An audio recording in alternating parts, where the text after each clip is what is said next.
From the Bob Mills Weather Center, meteorologist Stephen Nehrenz. The sun is shining, trying to warm us up as much as possible before that next cold front arrives later tonight. As we take a look from Jinx, of course, there's going to be a lot of people in downtown Jinx this evening for Lights On. As we mentioned, Travis Meyer will be there. Several communities have got, Lights On Christmas celebrations this evening. So we've talked about Jinx, but Claremore, Broken Arrow, also going to have some Lights On events and Christmas celebrations. Temperatures, if you're going to any of those this evening, will be in the 40s.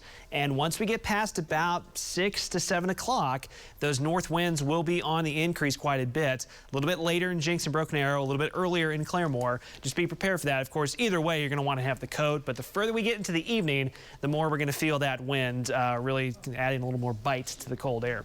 Cold front is to our north right now across southern Kansas. Some sprinkles ahead of it, some snow showers behind it, and some of this moisture you see coming off the Rockies across northwestern Kansas. That little wave of energy will pivot to the south and east tonight and bring a little wave of light snow to our far northeastern counties. Out ahead of that front today, here's a look at our temperatures through the afternoon. 50s from Tulsa to the south, even some spots around Pawhuska, Bartlesville. You've already hit about 50 degrees, and then by late afternoon, you'll be in the upper 40s as that cold front starts to arrive in our far northern communities. That drops south this evening into tonight. Back behind it, you see this little wave of moisture developing. It's not going to be much because as these cold fronts move in, they bring drier air with them. So this little wave of precip is going to try and fight off the dry air at the surface. That's why we're not expecting much in the way, if any, accumulation. But it's not out of the question. I'd say if you are east and northeast of Tulsa, that you could see a little dusting, a brief dusting of snow with this little wave later on tonight. I think we'll see some flurries near the metro, but not expecting accumulation in Tulsa. Tomorrow morning, cold, but it is going to be a stiff north wind, so temperatures upper 20s, wind chills tomorrow morning in the teens. As you're sending the kids off to the bus stop, maybe a good day to make sure that they're carpooling or not spending a whole lot of time outside. Tomorrow afternoon, these are our highs, barely above freezing.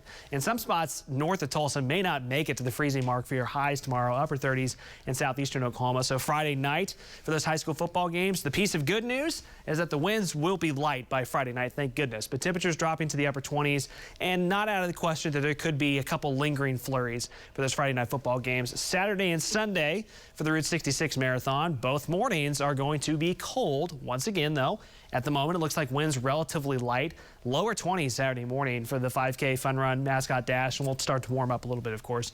Upper 20s Sunday morning for the marathon and the half marathon.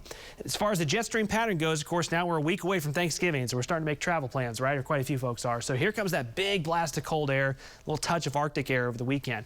By early next week, that slides off to our north and east. There'll be a little system that slides by on Monday, but it looks like the moisture is going to stay to our south. And then by late next week, as we head towards Tuesday, Wednesday, here's Thanksgiving Thursday when we stop the clock. We've been seeing signs of a system to our south, a system to our north that look pretty strong and could potentially bring some shower and thunderstorm chances around Wednesday or into Thanksgiving Thursday. The recent trends have been taking that system a little bit more up to our north and east and maybe not impacting us quite as much, but there's still quite a bit of time for that to change. So needless to say, that's just a storm system that we're going to watch pretty closely right around Thanksgiving time next week. We'll keep you updated on that, of course. So the cold air really bottoms out on us tomorrow. I mean, it is going to be a frigid Friday, chilly weather through the weekend as well, but then temperatures start to gradually moderate at least a little bit heading into next week.